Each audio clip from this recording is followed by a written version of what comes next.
Всем привет! Бежать надо на работу, решил я ролик быстро смонтировать, потому что только что позвонил по поводу работы, нашел в Телеграме какое-то объявление. Сейчас я вам расскажу очень интересную мысль, о которой вообще мало кто задумывается, особенно среди рабочих. Ну, как я уже показывал на своем канале, что я люблю делать работы сам, мне интересно самому взять, именно так можно заработать. Смотрите, что мне сегодня предложили. В общем, ищут двоих штукатуров, типа мураторов, как называется здесь. Типа стены строить, ломать там такое. 2 электриков, 2 гидравликов. Звоню. Точнее, мне звонят. Фирма ищет вот этих 6 человек, ставят в контракт, чтобы работать по всей Италии. Я думал, ну, мало ли там человек дом купил, или там, как у Светы, или какая-то отдельная квартира в Риме. Нет, это по всей Италии надо ездить. Кстати, кто желает, можете написать, я вам могу дать, поедете, будете пахать. А знаете, я вам сейчас расскажу изнутри, как это происходит, эта вся работа. И почему вот этот вот тупик, с которого я много лет не могу выйти. Очень хитрая мысль, я постараюсь быстро, четко ее объяснить вам. Смотрите, вас берет такая фирма на работу. Я говорю, что делать надо? Они говорят, мы ремонтируем отели. А я уже работал в этой сфере, ну, тоже как рабочий, но в Риме. По отелям, по крутым отелям. А это по маленьким городкам, то есть и отели, соответственно, поменьше. Кстати, очень классная тема. Почему? Потому что отели, соответственно, они всегда имеют деньги. И там оплачивается все классно. Делается смета, допустим, ну, даже может быть там и, скажем, небольшой отель, пусть 500 000. Фирма с ними договорилась, все, теперь фирма ищет инструменты, ищет рабочих, кто бы это будет делать.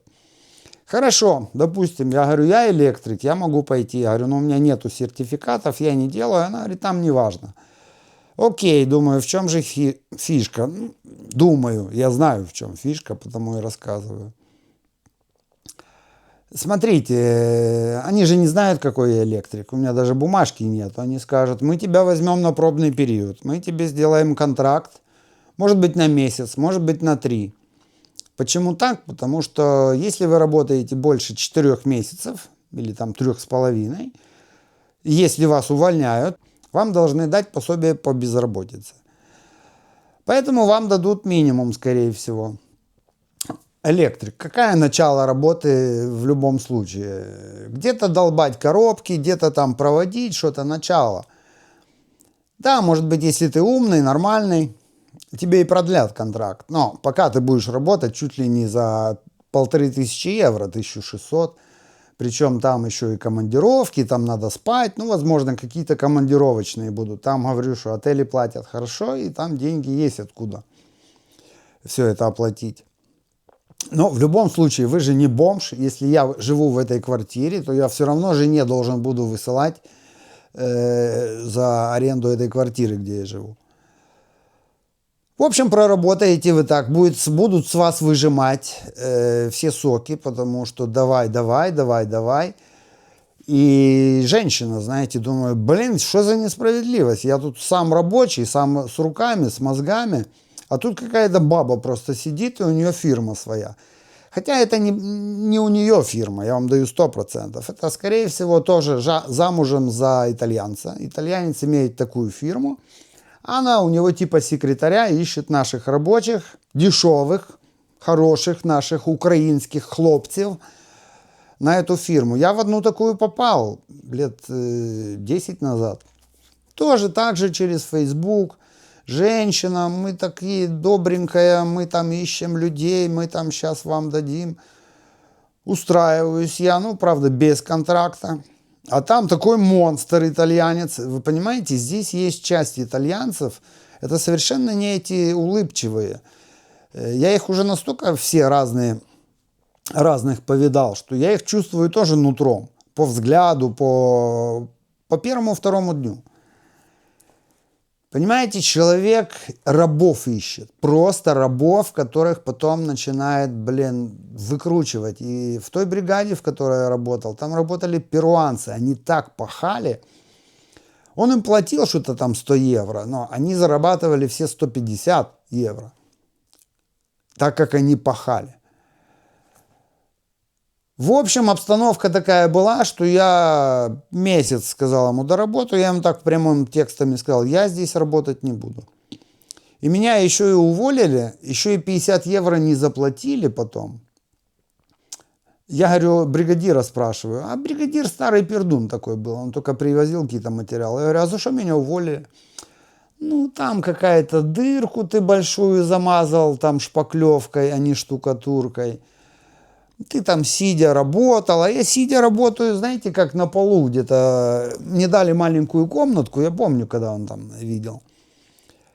4 стены, вот так вот, 50 сантиметров сюда, 50 сюда, и вот это вот все шпаклевать. И я, да, на коленях там час сидел, выравнивал там вокруг коробок это все. В общем, такая, ну, ты там сидя работаешь, блин. То есть я должен стоять вот так вот, понимаете? И вот так вот херачить, блин. Вот так вот они, наверное, хотят. Хер вам надо. И что получается? И эта баба то же самое. Сейчас я найду, я говорю, ну вы что думаете, так легко найти за неделю 2 электрика, 2 гидравлика, блин, которые пойдут за 1500 работать к вам. И я вижу, что человек даже разговаривать особо там не хочет со мной знакомиться, потому что у них фирма, понимаете, у них офис, у них, блин, все должно двигаться. И когда вы звоните по поводу поиска работы или там поговорить, я вам даю 100%, что только потому, что вы уже позвонили, к вам уже отношение как к рабу. То есть человек достойный, который имеет всегда свои работы, он никогда не позвонит по такому объявлению. И в чем проблема для меня, вы говорите, почему у меня нету своей бригады, там, своих работ? Потому что пока я рабочий, меня никто не будет уважать, если у меня не будут попадаться такие, как отношения со Светой. Это вообще почти невозможно. Знаете, как происходит? Допустим, начальник этой строительной фирмы, офиса, скажем, который организовал это все, который занимается поиском рабочих, назовем их инструмента для этой работы. И второй, допустим, хозяин этого отеля, который тоже бизнесмен, может, скажем так, у которого тоже есть рабочие, уборщицы, ресепшн, все это система, которой он командует. Вот они 2 главаря. Они сходятся вместе, договариваются. Они зарабатывают деньги, понимаете? Другие деньги не такие, как я, допустим. У них все идет через бумажки, через контракты, все, понимаете, все основные деньги всегда идут вот на том уровне. Маленькие люди получают минимум. Опять же, с тех же 500 тысяч евро, может быть, сметы. На рабочих там уйдет, может быть, какие-то 100 тысяч зарплаты. Максимум. И того может не быть. Все остальные бабки заберут они. И им пофиг, что как это рабочий, там отработал, он ничего не заработал, он бедный. Они вообще к нам относятся просто вот так вот, вот так вот. Я почему не хожу на контракты и никогда не работал? Я такое отношение к себе не терплю. По контракту они вам просто физически не смогут много заплатить, потому что там сразу налоги поднимаются, и оно невыгодно, я понимаю их тоже. Если там на черную как-то они вам будут платить, а зачем? Зачем им это надо? В принципе, каждый думает, как надуть государство, как надуть налоговую, как надуть рабочего. Они занимаются баблом. Вы для них инструмент. Я хочу кушать, дайте мне работу, дайте мне что-нибудь, дайте. На, я тебе дам, иди, давай, занимайся. А сами, блин, только пачками бабки, блядь, перелистывают. И все. И что вы можете сделать? Я, даже имея свой канал, вы думаете, мне когда-нибудь позвонит какой-то директор отеля, я классный мужик, классный рабочий? Никогда в жизни. Потому что это не тот уровень. Если я сделаю свой офис, сделаю себе там несколько человек будет сидеть, если я дам рекламу, и преподнесу себя таким образом, тогда я выйду на того директора. И тогда мы будем работать как директор с директором и зарабатывать другие деньги. А пока я в таком положении, мне должно повезти только, допустим, как со Светой. А с другой стороны, что мне повезло? Да, у нее были какие-то деньги, но это не те деньги, которые крутятся на другом уровне. И даже вот сейчас мы поговорили со Светой, я не смогу вывести тот мусор, и, видимо, он там останется, она будет сама решать. Потому что, чтобы красиво заняться этим мусором, мне должны были бы дать там 1003 евро. И я бы спокойно выкинул бы все остальные работы и занялся бы этим вывозом. Потому что по всей территории, это не только та куча, которую вы видели. Это по всей территории его полно. И даже вроде бы то, что я нашел, типа кассету такую привозят, вам ставят, и можно туда все скинуть. Скинуть все равно не получится. Весь этот мусор надо все равно перебрать. Пластик к пластику, скажем, я могу полконтейнера этим строительным мусором завалить и сверху положить там доски. Или там доски и пластик. Он приедет куда-то, сюда скинет пластик, сюда скинет доски, а куда-то в основное вывалит кальчиначи. Вот так вот оно работает. Все смешать в кашу так не получается. Поэтому объем работы большой, и когда у фирмы есть на это деньги, они легко за это заплатят. Ну, а Света говорит, ну что, ну пусть лежит, нету у меня денег, и все. И вот это вот нету денег, вот это выслушивать, она очень, все, я уже на пределе, я уже хочу тоже оттуда вас свалить и думать, куда идти дальше. Ну, сильно не думаю, потому что обычно к весне что-то просыпается, и начинаются работы. Все люди, которые вот мне звонят здесь по работам, это все бляха-муха, люди, которые либо купили дешево, либо хотят купить дешево и работу сделать дешево. И что получается?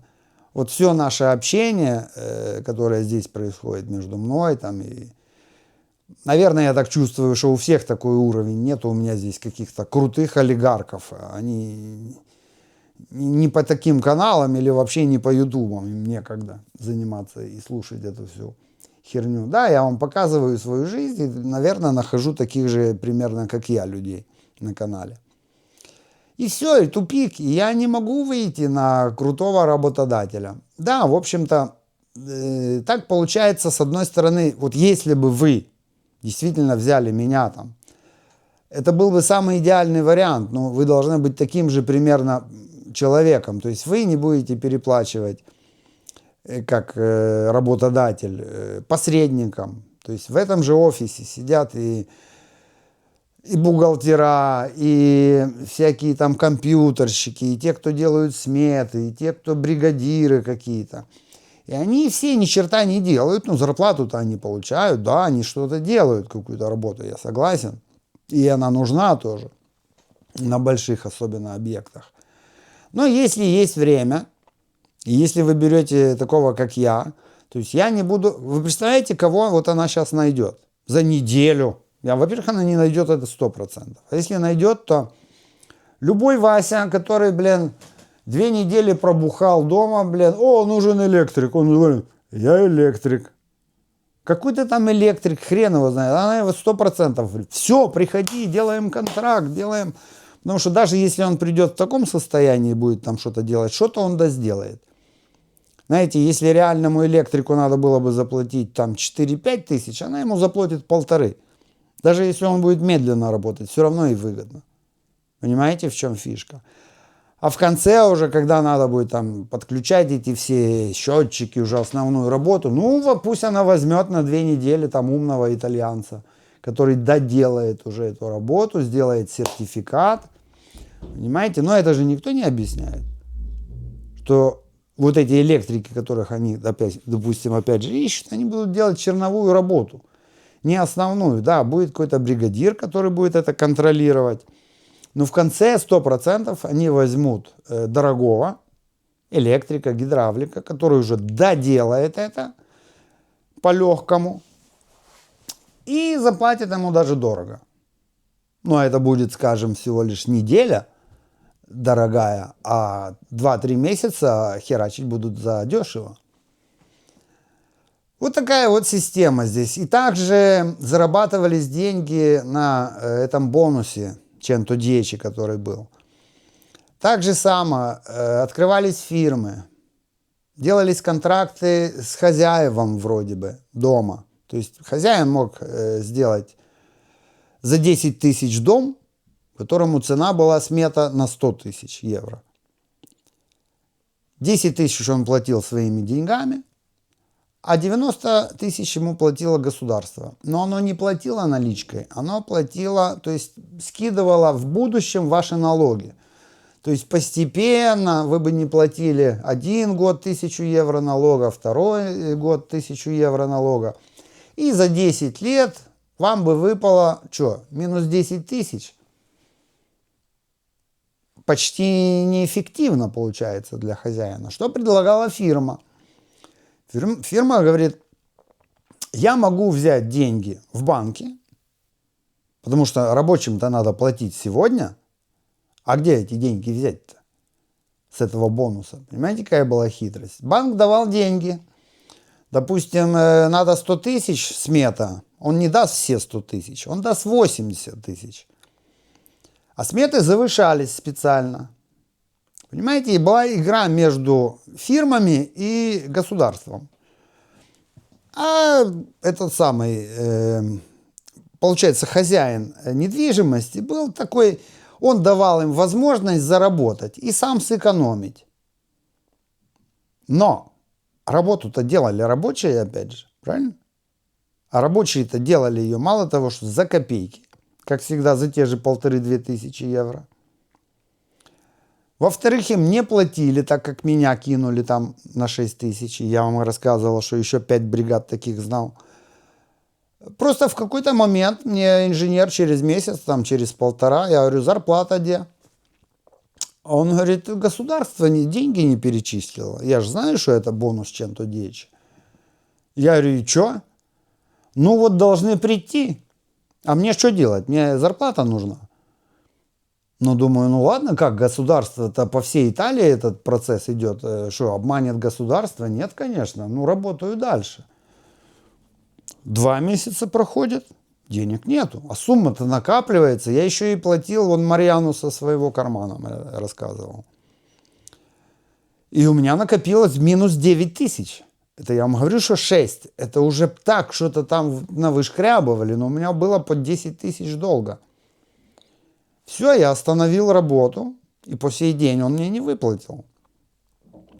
Он вообще все это потом перекрутил, он сделал себя банкротом, недвижимости у него нету, я не знаю, там куда он как позаписывал. Меня это все предупреждал адвокат, что так и будет. И так и случилось. И с него, он голый босс, и с него ничего взять, нечего взять. Но государство-то ему перечислило деньги, по-любому, потому что объект был в конце концов закончен. Сначала наполовину, по процессу они контролируют как-то, какие работы сделаны. Все, и получалось кидалово. Я думаю, что 50% фирм просто кинули людей на этом бонусе. Но опять же, все верхушки лихо заработали. Даже банкам было выгодно. Зачем? Они так же само списывали свои налоги в будущем. Банки что же платят налоги? В общем, вся эта мафия, кстати, мне кто-то говорил, расскажи за мафию. Вот вам и мафия. Мафия на каждом шагу здесь, начиная с вашего работодателя. Поэтому, не знаю, я думаю, что канал мне не нужны много работы. Почему мне не хочется? Зачем мне 3 объекта, 2 бригады, чтобы они там ходили, я всем выплачивал, вот эти нервы себе трепал. Не знаю, мне это не мое, потому что, честно, ты там работать не сможешь. Любой начальник, любой работодатель, вот, который имеет этот офис, он должен быть, ну, не хочу я говорить плохие слова здесь в эфире, это не тот человек, с которым можно дружить, он просто зарабатывает деньги. И вы — это его инструмент, так как у меня плоскогубцы, отвертка. И ничего вы там не заработаете, поэтому не знаю я, как быть. Напишите, может, что-то вы мне скажете, как быть. Я никогда даже бригадиром не хотел быть. Я даже своему бригадиру когда-то объяснял. Он говорит, вот я ухожу, ты можешь стать бригадиром. Я говорю, ты понимаешь, что любой бригадир должен стать пидорасом, блин. Извините меня, ну вот не в прямом смысле, а просто вот мудаком. Он должен жопу лизать своему начальнику, он должен дрючить этих своих рабочих, хоть они и земляки. Он должен им меньше заплатить, и чтобы себе урвать зарплату, он должен договориться и где-то обмануть своего шефа, чтобы себе заработать. И вот в этой системе, в этой каше ты варишься. И как бы у тебя все красиво не получалось, все равно на тебя будут злиться рабочие, все равно чем-то будет недоволен начальник, потому что крутятся деньги и более-менее немалые. А мне дороже, знаете, здоровье, покой. Вот вы мне говорите, тоже некоторые пишут, что у тебя все такие депрессивные видео. У меня перезагрузка зимой идет, знаете, вот это вот задумываешься, останавливаешься, все эти... Я не могу все несправедливости рассказывать.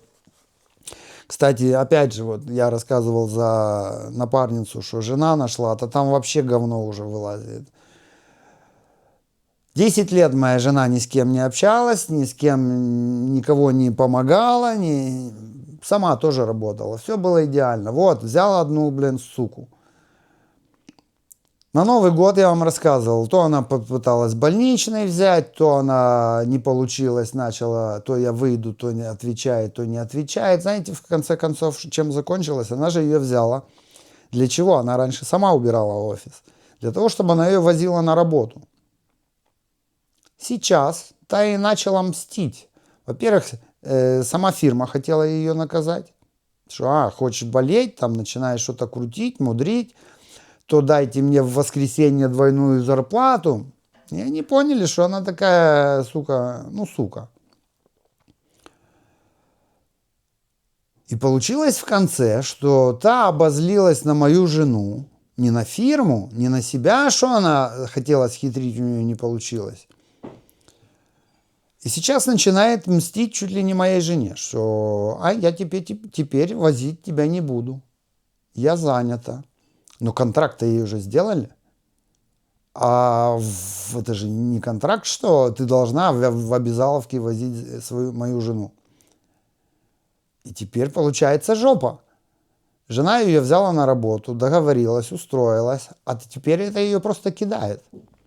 Она начинает в офисе какое-то говно, блядь, мутить. Но, слава богу, жену знают. Я еще не знаю, чем это все закончится. Но напряженку создала уже, что все крутится в офисе вокруг нее. Все какие-то скандалы и разборки. Вплоть до того, что я говорю, слушай, может, оставь нахер, уволься с этого офиса. Если они тебя не защитят, по идее, ей сейчас надо найти другого человека, эту нахер должны выгнать и найти более-менее адекватного. А где гарантии, что адекватное следующее будет? Вот такая вот жизнь. А вы говорите, что депрессия или... Вот так здесь жить и работать. Жена в шоке. Вот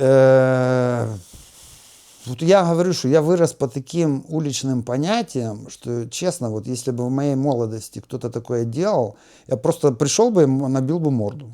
Вот честно вам говорю. У меня других разговоров, вариантов нету. И когда-то я такими вещами занимался. То есть я рос... Настолько меня воспитывали правильно, что одно-два слова неправильных, и я бы уже отвечал за свои слова. Я уже не говорю за такие действия. А баба, блядь, вышла замуж за итальянца, бывшего директора какого-то там супермаркета, и он ее сейчас научит, как надо жить. Так мало того, что вы работаете с работодателями, с этими мудаками, так еще и рядом с вами попадаются такие суки. Не знаю. Я говорю, что чем бороться вот внутри, вот в такой системе, если начальники плохие, если вам не везет еще и с такими рабочими, и вы ничего не можете изменить, то надо просто перейти в другое место и найти более-менее себе для вас подходящее. Либо жить в постоянной какой-то войне, Я вам даю 100%. Ее планы я уже понимаю. Она сейчас ждет, что... Ну, что Валя даже моя ляпнула. Говорит, а что я буду делать, если ты вдруг не выйдешь? Ну, типа, без машины мне ж сложно добираться. Я могу ее подвозить, но не каждый же раз. Жена говорит, что... та спросила, говорит, что ты будешь делать, если я вдруг не выйду? Уже начала прощупывать еще раньше. Валя ничего и не поняла тогда. Без задней мысли. А что, говорит я, мне придется уволиться. И та, по-моему, это все вкурила себе, прокрутила. И, по-моему, у нее сейчас цель достать Валю, не возить ее, чтобы Валя уволилась. А она себе найдет другую напарницу туда. Потому что она уже знает, что я вам рассказывал, на вилле, где моя жена работала, она оттуда ушла, от той стервы. И эта же стерва работает в этом же офисе. И теперь эта новая баба пытается сдружиться с той стервой. И теперь они обе будут съедать мою жену. Я говорю, Валя, это ненормально. Нахер оставляешь, что нечего жрать, что ли, нечем заняться, есть другие работы. И так вот и получается, ты так переживаешь, что такое этот офис и две эти сраные шмаркодявки. Это ничто по сравнению со всей Италией, со всем Римом, сколько есть полно других работ, возможностей, правильно? Поэтому я вам говорю, как бы вы не очутились в такой ситуации, нельзя зацикливаться. Думайте шире, смотрите шире, возможности есть, и их надо всегда искать. Все, надо быстро выкинуть видео, еду на работу. Все, всем пока, спасибо, пишите, что вы думаете об этом всем дерьме, которое происходит в нашей жизни. Пока.